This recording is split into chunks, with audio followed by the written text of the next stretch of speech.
से बाहर का चुनाव लड़ा, लेकिन ज़िंदगी में हार जीत लगी रहती है। लेकिन इनको मैं शुभकामनाएं देता हूं कि इनका पूरा का पूरा पैनल, इनका जितना vice president, general secretary, treasurer, वो सारे के सारे इनके बने हैं। और इस बात के लिए पूरा इन बात से मैं सभी अधिवक्ताओं को बधाई देता हूं। आज ये भारत के प्रधानमंत्री नरेंद्र भाई मोदी जी की नीतियों में विश्वास करते हुए, भारतीय जनता पार्टी की विचारधारा में विश्वास करते हुए और हमारे यशस्वी मुख्यमंत्री श्री नायब सिंह सैनी जी की कार्यशैली में विश्वास रखते हुए इन्होंने निर्णय किया है कि हम देश के लिए, अपने प्रदेश के लिए, अपने सामाजिक भाईचारे के लिए और प्रधानमंत्री जी के संकल्प के अनुसार जो आज भारत दुनिया की 5वीं सबसे बड़ी आर्थिक महाशक्ति है, प्रधानमंत्री जी का संकल्प है कि हम 2026 और 27 तक इसको तीसरे नंबर पर ले आएंगे।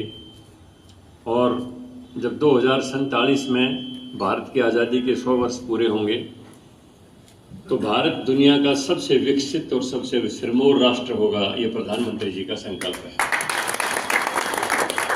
उसी संकल्प से प्रेरित होकर प्रधानमंत्री जी के इस संकल्प को सार्थक करने के लिए, उसमें सहायता करने के लिए हमारे अधिवक्ताओं ने निर्णय लिया कि हम देश के लिए लड़ेंगे, देश के लिए काम करेंगे, देश के लिए राजनीति करेंगे। और भारत का अगर आज़ादी का इतिहास उठा के देखेंगे हम, तो जितने भी हमारे फ्रीडम फाइटर थे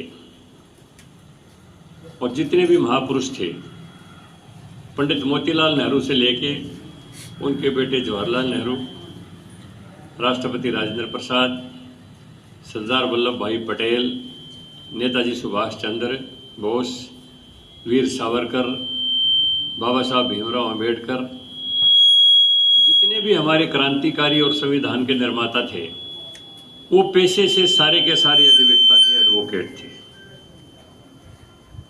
किसने इंग्लैंड से बैरिस्टर की उपाधि ली थी, तो किसने भारत के बड़े संस्थानों से लॉ की डिग्री ली थी। मेरा कहने का मतलब ये है कि जितने भी आज़ादी के हमारे बड़े बड़े महापुरुष हुए हैं, आज़ादी की लड़ाई जिन्होंने लड़ी है, वो सारे के सारे बैरिस्टर थे, अधिवक्ता थे। इसके पीछे कारण ये है कि शिक्षित व्यक्ति ही आज़ादी के मायने समझ सकता है। जो बेचारा मजदूरी करता है, सुबह काम पर चला जाता है, शाम को वापस आ जाता है, वो पेट पालने से लेके ऊपर की बात नहीं सोच सकता है। लेकिन गुलामी के कारण राष्ट्र को कितना नुकसान होता है, गुलामी के कारण राष्ट्र की कितनी अक्षति होती है, उन सारी बातों को पढ़े लिखे आदमी समझता है। और सबसे ज्यादा वो समझता है जो कानून का जानने वाला हो। इसीलिए आज़ादी की लड़ाई में अधिवक्ताओं ने बढ़ चढ़ के हिस्सा लिया। देश की आज़ादी के लिए बहुत कुछ अपने जीवन की कुर्बानियां दी। बैरिस्टर होते हुए सावरकर जैसे महान क्रांतिकारियों ने अंडमान निकोबार की जेल में यातनाएं सही। तो आज भी इस समय जो भारत में जरूरत है, विश्व में भारत को नंबर 1 बनाने की, विकसित राष्ट्र बनाने की, उसमें सबसे ज्यादा योगदान पढ़े लिखे आदमी दे सकता है, जो कानून को समझता हो। इसलिए और भी ज्यादा फर्ज है। आजादी से पहले जितना फर्ज था, उससे ज्यादा फर्ज आज है।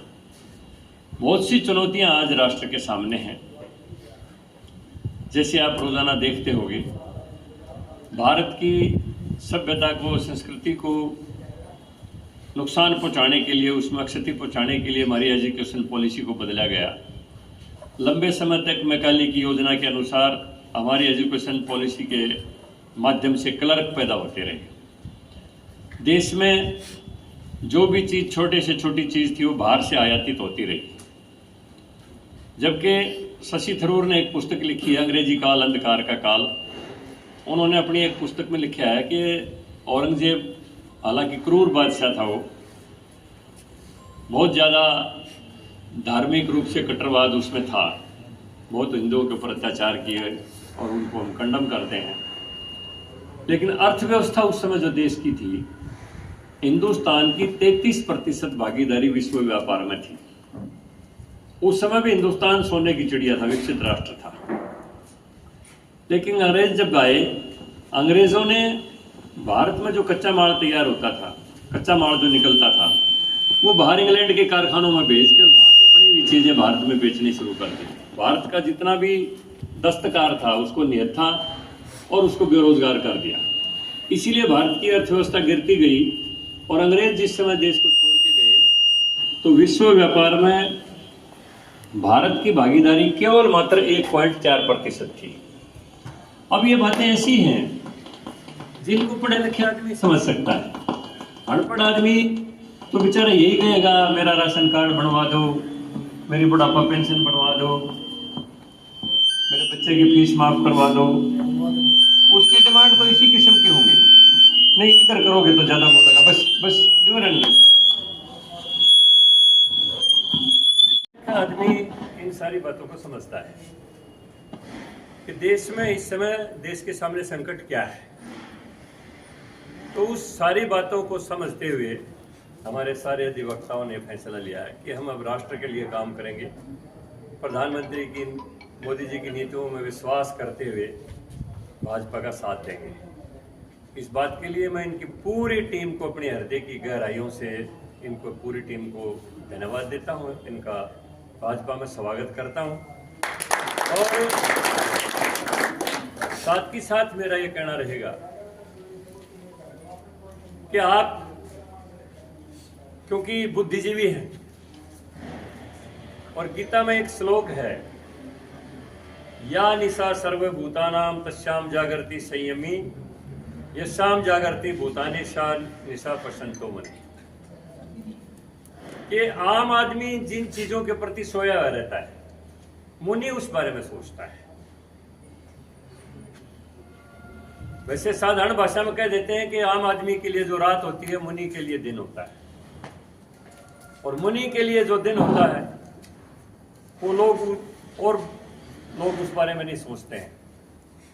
और आम आदमी के लिए जो दिन होता है, मुनि उन विषयों के प्रति सोया रहता है। मतलब आम आदमी सोचता है तेरा अच्छा घर बन जाए, तेरे घर में कार आ जाए, बेटी का अच्छा रास्ता मिल जाए, बेटे को बढ़िया नौकरी मिल जाए।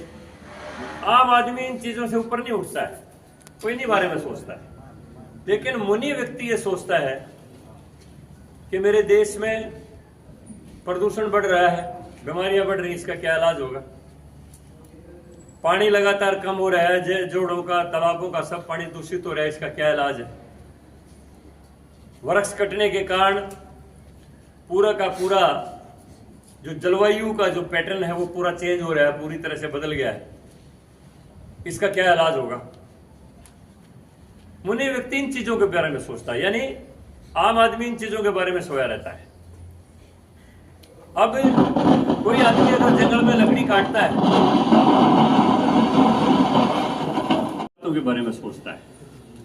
अब अगर कोई आदमी लकड़ी का कोयला बनाता हो तो उसको तो चाहे चंदन का जंगल मिल जाओ, वो तो लकड़ी काट कर उसका कोयला बना के बेच देगा, उसको ये पता ही नहीं इसकी कीमत क्या है। लेकिन वो तो पर्यावरण का विशेषज्ञ सोचेगा कि जंगल कट गया तो इसके ऊपर, जलवायु के ऊपर कितना बड़ा असर पड़ेगा। इन सारी बातों के प्रति वो चिंतनशील व्यक्ति सोचता है। और एडवोकेट जो होते हैं वो तो देखो बीए से तो कम कोई होता ही नहीं, बीए के बाद ही एलएलबी की डिग्री होती है, उसके बाद तो एमए, एलएलएम और बैरिस्टर और कितनी डिग्री, वो तो अलग चीजें हैं। तो बुद्धिजीवी व्यक्ति सारी बातों के विषय में सोचता है कि आज देश में किस चीज की जरूरत है। तो मेरा आप सब लोगों से जो यहाँ आए यही कहना है कि आप विचारधारा से जुड़िए। ये मत सोचिए कि कौन आदमी यहाँ से चुनाव लड़ रहा है, क्या कर रहा है, चल रहा है, किस जाति का है, उस जाति का है। इन बातों में कोई अपना दिमाग खपाने की जरूरत नहीं। ये सोचना है, बाबा साहब भीमराव अम्बेडकर बहुत बड़े बैरिस्टर थे, उनसे जब पूछा कि बाबा साहब लोकतंत्र का अर्थ क्या है, क्योंकि लोकतंत्र में व्यक्ति अपने ही मत के द्वारा किसी व्यक्ति या दल को अपने ही ऊपर 5 साल तक राज करने का अधिकार देता है कि मैं तेरे को वोट दे रहा हूं, तो 5 साल मेरे ऊपर राज करना। और जब उनसे पूछा कि लोकतंत्र सफल कैसे होगा, तो उन्होंने पूछा लोकतंत्र, उन्होंने कहा कि सफल उस दिन होगा जिस दिन हिंदुस्तान का मतदाता मतदान केंद्र तक ये सोचते हुए जाएगा कि मैं जिस व्यक्ति या जिस दल को वोट देने जा रहा हूं उसका राष्ट्रीय चरित्र क्या है,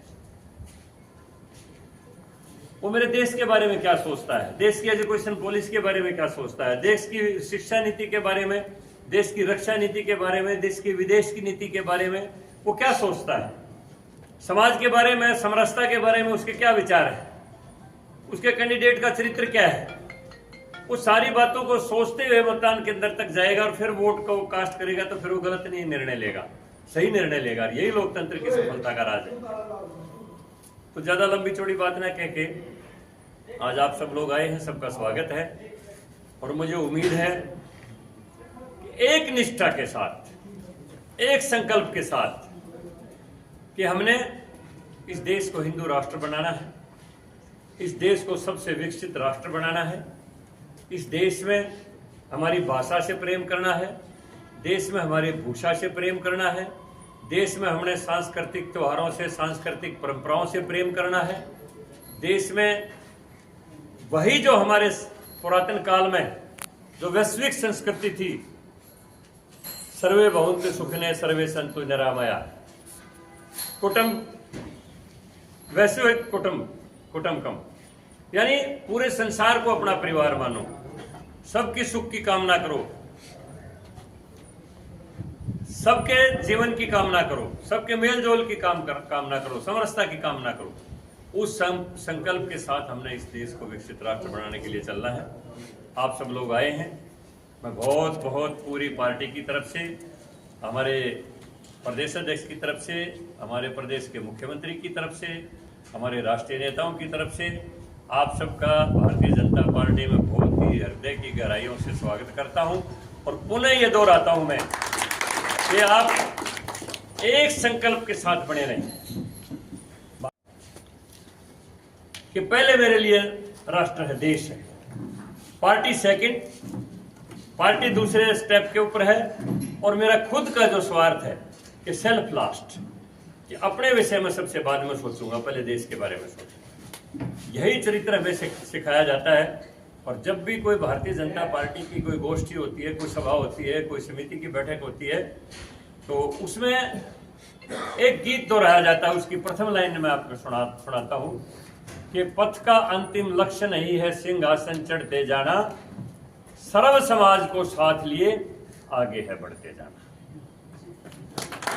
यही हमारे को संकल्प करवाया जाता है, यही शिक्षा दी जाती है। और इसी संकल्प के साथ आप लोगों ने जुड़ के रहना है। और आपको मैं ये वायदा करता हूं, आप जितना भी बीजेपी का साहित्य है हम भी आपको उपलब्ध करवाएंगे, उसको पढ़िए। आप तो पढ़े लिखे लोग हैं, और पढ़े लिखे आदमी को तो रोजाना अच्छी पुस्तकें कम से कम 2 घंटे पढ़नी चाहिए। मेरा जीवन का क्रम रहा है, मैं लकड़ी चीरता था तो भी रात को 2 घंटे जरूर पढ़ता था। मैंने हिंदू भारत का कोई उपनिषद, गीता पता नहीं कितने बार पढ़ी, बाबा साहब को पढ़ा, मार्क्स को भी पढ़ा, लेनिन को भी पढ़ा, सावरकर को भी पढ़ा। इतनी पुस्तकें जिंदगी में पढ़ी हैं, योगानंद को, विवेकानंद को, इतने। मेरे पूरी लाइब्रेरी ऊपर भी है, और मेरी दिल्ली में भी, मेरे कमरे में भी लाइब्रेरी रहती है। और वही आदमी जिंदगी में एक अच्छा अधिवक्ता बन सकता है, अच्छा सामाजिक कार्यकर्ता बनता है, अच्छा राजनीतिक नेता बन सकता है, जिसको अपनी पूरी संस्कृति का ज्ञान हो, पूरे इतिहास का ज्ञान हो। अगर हमें अपने यही इतिहास का ज्ञान नहीं होता तो औरंगजेब को महान बताने वाले और अकबर को महान बताने वालों की कोई देश में कमी नहीं है। वो आपको कभी भी दिग्भ्रमित कर सकते हैं। लेकिन अगर आपको अपने भारत के असली राष्ट्र नायकों का पता होगा, उनके चरित्र का पता होगा, उनकी जीवनी के बारे में पता होगा, तो आप फटते ही जवाब दे सकते हैं। तो आपके मन के अंदर इतने विचार हमेशा रहने चाहिए कि कोई आदमी आपको कहीं भी शास्त्रार्थ में पराजित ना कर सके। इसके लिए आप पूरी तरह से तैयार रहें, चिंतन करें, मनन करें। इन्हीं शुभकामनाओं के साथ पुनः आपका स्वागत करता हूँ। भारत माता की जय हो, भारत माता की जय हो, जय श्री राम, जय श्री राम, झगड़ा साहब की जय हो, रामचंद्र सिंह की जय हो, बीजेपी के मालका की जय हो, हमारे बाबिया की जय हो। भारतीय जनता पार्टी जिंदाबाद, जिंदाबाद जिंदाबाद भारतीय जनता पार्टी जिंदाबाद, जिंदाबाद जिंदाबाद नरेंद्र मोदी जिंदाबाद, जिंदाबाद जिंदाबाद नायब सैनी जिंदाबाद, जिंदाबाद जिंदाबाद श्री रामचंद्र जांगड़ा जिंदाबाद, जिंदाबाद जिंदाबाद श्री रामचंद्र जांगड़ा जिंदाबाद, जिंदाबाद जिंदाबाद भारत माता की भारत जब तक सूरज चांद रहे वाह जी। नाम रहे। आओ, धरती आओ। हो आप भी क्वालिफाई